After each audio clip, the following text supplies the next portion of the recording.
This is Chicagoland's place to inspire, equip, and encourage Christian business leaders. Faith Marketplace Radio. Now, back to founding partner of the Samurai Business Group and Marketplace veteran, Bob Lambert. Hey, we're back, and again, I want you to fasten your safety belts. I've got a guy that is living large here and has created something that is phenomenal. And actually, a lot of synergy between our sponsor there. I have a Bean and George here. I want to introduce you to George Moore Jr., but there's nothing junior about him. He is big.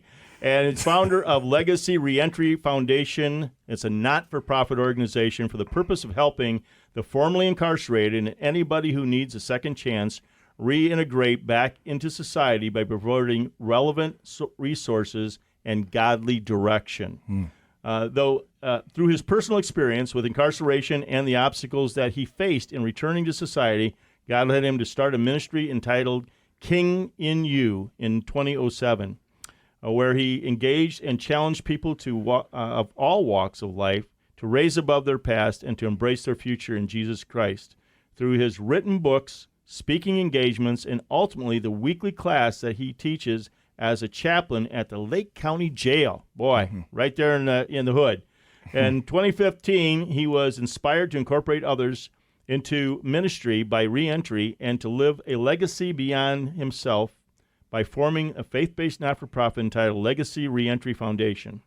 Legacy differs from most community outreaches in that it does not focus solely on giving people second-chance resources, but Legacy empowers people so that ultimately they can empower others with the same assistance that they themselves have received. The vision of Legacy is to give people second chances through empowerment, education, and employment so that ultimately they are empowered to evangelize others. Hey, spiritual multiplication, brother. Yes, sir. By sharing this vision, he has received the support of a retired NFL great, Charles Peanut Tillman, who came to support Legacy in this first Legacy Builders Conference as a keynote speaker.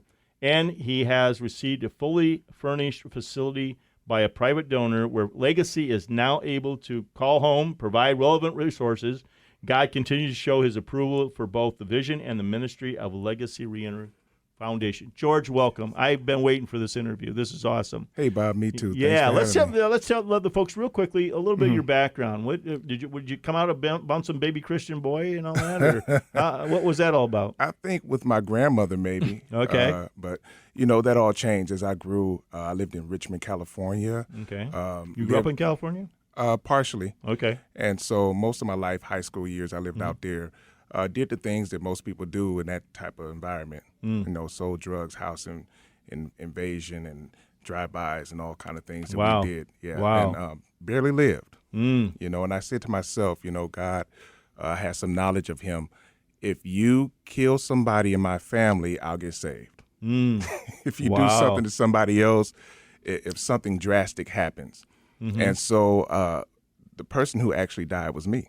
Really? And so I would come back every now and then and visit some friends and family in Illinois here. And in the process of doing that, I was still living the lifestyle that I was living.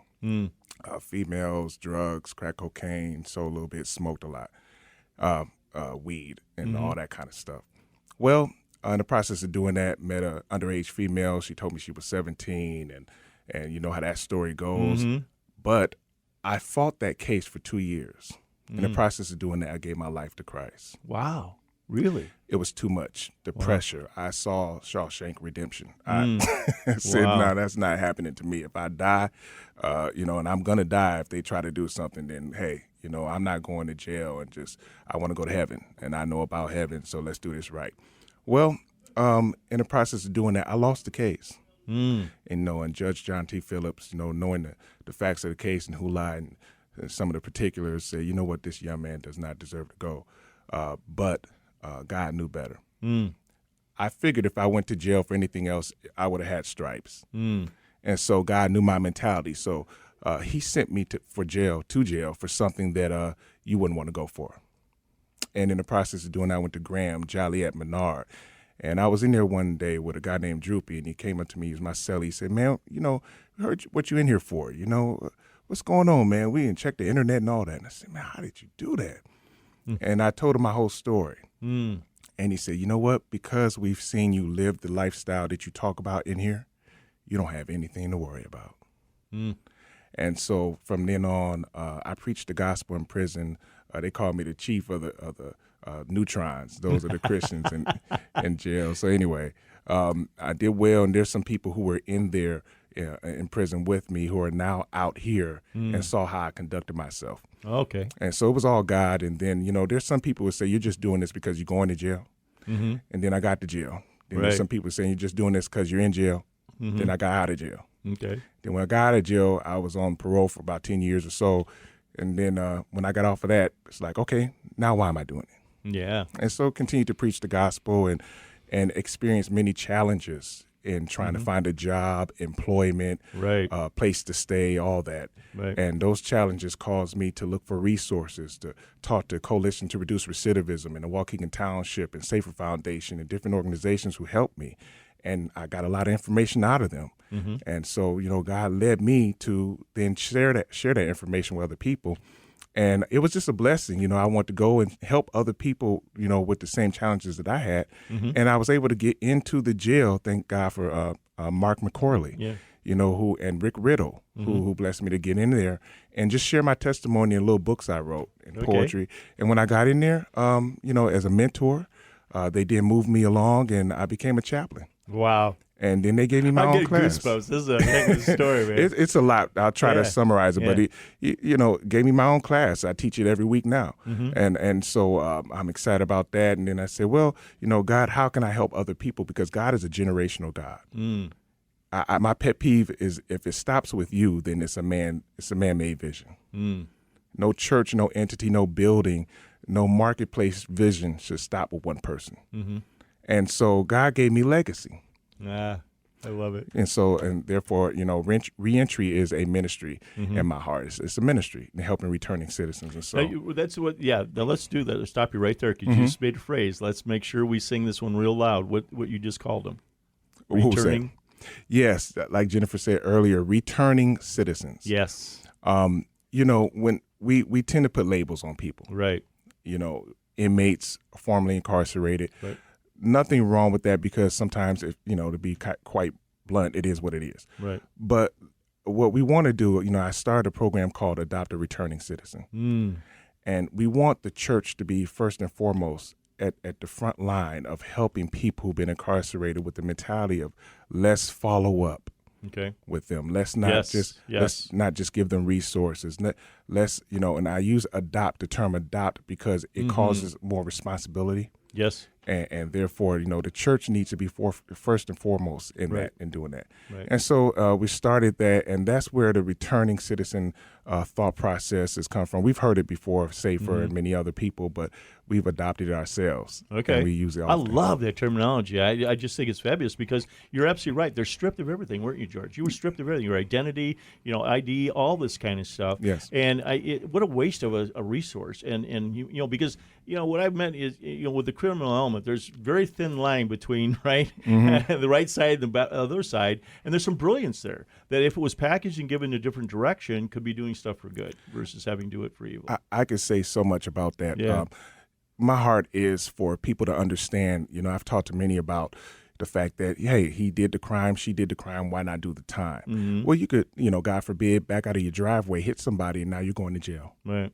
Once that's on your background, on your record, so to Right. speak, it is a life sentence. Yeah. I've gotten pulled over before going to church, and I'm trying to be a productive citizen, and they've pulled me over, and they wanted to check my tattoos and took pictures of me out in public in the open, Wow. made me lift my shirt up. Wow. My wife has been, we've been pulled over. Things have happened, and I understand, protocol and what you need to do, but it is a life sentence because no matter what I do in life, that's still in my background. So the Lord has really blessed you in a way to look above and beyond that, right? To really look towards the cross and understand what your purpose is. That's what we're here to do. There's a lot of people who can get resources and get on their feet. But, legacy, the heart of legacy is to help people help other people. Right. If you get on your feet and you get fed in church and that's all you do, and then you just keep going to church every week and out, and you don't help anybody else, there's something wrong with that. That's not really God. And so we've overcome our background. Nobody should be mad or upset. If you really have Christ in your heart, you have a purpose now. Right. And so now our purpose is not just to come to church, but to be the church. Well, this is a marketplace program. What message you want to give out to some of the listeners in the marketplace? How can they help? Well, our heart is big on entrepreneurship, and we want to help. We really believe in ownership, and people like myself, whatever your small time thought process is of having a business, it could be a lemonade stand, you're still owner. Right. We want to help people start business and start over and renew their mind to do that. So if you could support us in what we're trying to do and help people, and those who want to get on board, if you failed in any area, we believe Christ will start you over. Right. God is able. Yep. And so that's where we're at. We want to give you information about that. But I'm excited about it. This is a new year, new season. This is all God. Yeah, plus you got your own place now, right? Yeah, we do. got a place you can do that with. We do have a facility. It's in Waukegan. The address is 28. Let me give you the address real quick because I don't have a lot of stuff by memory. 2835. There it is. 2835 Belvedere Road, Suite 309, Waukegan, Illinois, 60085. Okay, so what's the website? Legacy Reentry Foundation. Let me say that again. Legacy Reentry Foundation.org. Please come visit us. We'll be excited. What's the phone number? How they get a hold of you, George? Well, everything's on the website, 847-672-4162. And also another number, 847-445-5954. You heard it here, folks. Legacy Reentry Foundation. George Moore, he's bigger than life. You got to come out and see this guy. He is the real deal. I'm appealing to all the business owners out there, the entrepreneurs and marketplace leaders. Please come out there and help. This is a group of people that we want to be able to help and become productive citizens, giving back again because, again, like George said, they've got a life sentence hanging over them. So let's give them a chance out there. Again, Bob Lambert, Faith Marketplace Radio, every Saturday, noon to 1 o'clock. We're going to be right back.